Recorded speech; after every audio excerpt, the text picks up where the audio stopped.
Good morning प्यारे बच्चों। आज मैं आपको पढ़ाने जा रहा हूँ टेंस।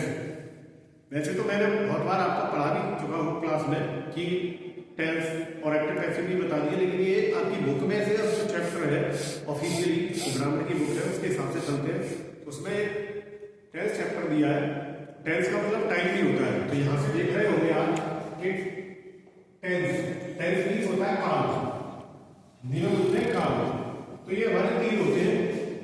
पहला होता है प्रेजेंट टेंस, दूसरा पास्ट टेंस और तीसरा फ्यूचर टेंस। प्रेजेंट टेंस और पास्ट टेंस और फ्यूचर टेंस इन तीनों के ही हम सिंपल, नेगेटिव, इंट्रोगेटिव और डबल इंट्रोगेटिव ये सारी चीजें बनाना हम यहाँ सीखेंगे इस चैप्टर में। तो जैसा कि यहाँ जैसे प्रेजेंट इंडेफिनिट टेंस होता है, उसके इंडेफिनिट को हम कैसे नेगेटिव बना सकते हैं, इंट्रोगेटिव बना सकते हैं। ऐसे ही पास्ट टेंस के इंडेफिनिट के, फ्यूचर टेंस के इंडेफिनिट, कंटीन्यूअस, परफेक्ट और परफेक्ट कंटीन्यूअस, ये सारे टेंसों के हम यहाँ नेगेटिव, पॉजिटिव और इंट्रोगेटिव बनाने वाले हैं। तो अब जैसे कि मान लीजिए मेरा कोई भी सेंटेंस यहाँ लिख रहा है, राम सच बोलता है, तो अब ये जो राम सच बोलता है ये प्रेजेंट इंडेफिनिट टेंस है। कौन सा है? प्रेजेंट इंडेफिनिट का। तो जब मैं इसको इंग्लिश में ट्रांसलेट करूंगा तो मैं सबसे पहले लिखूंगा राम स्पीक, SPEAK, स्पीक।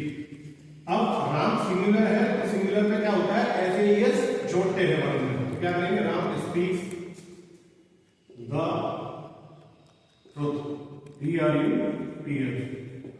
इस टाइप से ये बनेगा हमारा प्रेजेंट इंडेफिनिट का सिंपल सेंटेंस। सिंपल का मतलब एफर्मेटिव। अब जब हम अगर मान लीजिए अब बुक में ऐसे लिखे होंगे कि नेगेटिव में चेंज कर रही है सेंटेंस, तो अब इसको हम क्या करेंगे, जैसा आप जानते हैं कि एक वचन होता है या सिंगुलर नंबर होता है तो डज नॉट लगाते हैं, और प्लूरल नंबर होता है तो डू नॉट। तो क्या करेंगे हम इसको, राम डज नॉट, क्या लिखूंगा मैं, डज नॉट।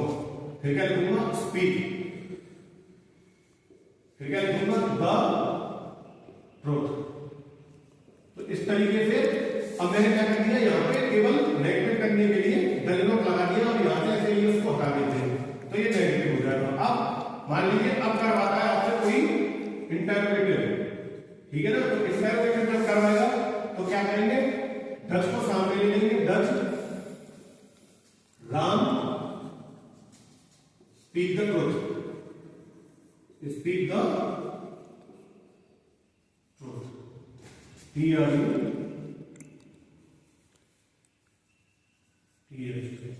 तो इस टाइप से हम क्या करते हैं, यहां लास्ट में क्वेश्चन मार्क लगाएंगे।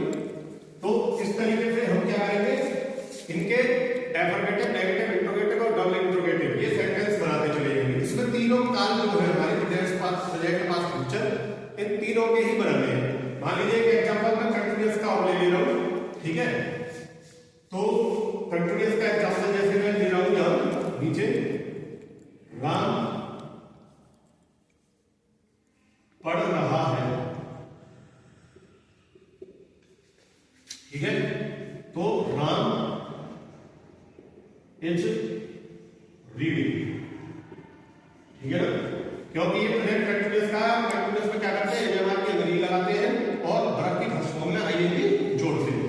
अब नेगेटिव करेंगे तो क्या कर देंगे, एजेमार के बाद नोट लगा देंगे, और इंटरप्रेटिव करेंगे तो सबसे पहले एजेमार को लिख लेंगे। जैसे यहां नेगेटिव करते हैं पहले इसका, राम इज नॉट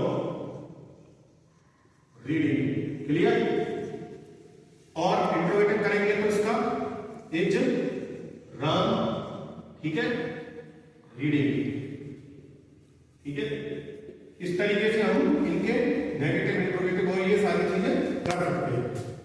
बात आती है पास्ट टेंस की। पास्ट टेंस में थोड़ा सा दिक्कत होती है क्योंकि इसमें सेकंड फॉर्म लगाते हैं, जो पास्ट इंडेफिनिट टेंस का सिंपल टेंस होता है।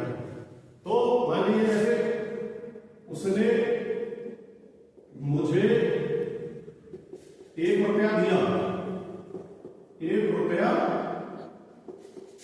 दिया, तो हा और ग अक्षर को छोड़कर जो शेष सभी अक्षर आते हैं वो सब किसमें आते हैं, पास्ट टेंस में। ठीक है ना, उसका इंडेफिनिट माना जाता है। पास्ट इंडेफिनिट में क्या करते हैं सिंपल टेंस में, इंडेफिनिट में कि हम सेकंड फॉर्म लगाते हैं बनाने के लिए, जैसे he gave me A, he gave me ए रोटी, ठीक है ना, उसने मुझे 1 रुपया दिया।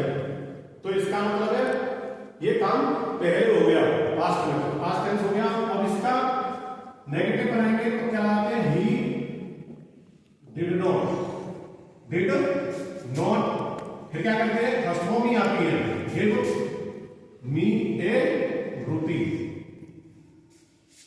RUTW। तो प्यारे बच्चों इस तरीके से आपको नेगेटिव और इंटरोगेटिव बनाने हैं और कोशिश करें बनाने की, ना आए तो मैं फिर आपको और बताऊंगा आगे। आज के लिए इतना ही काफी है। Thank you.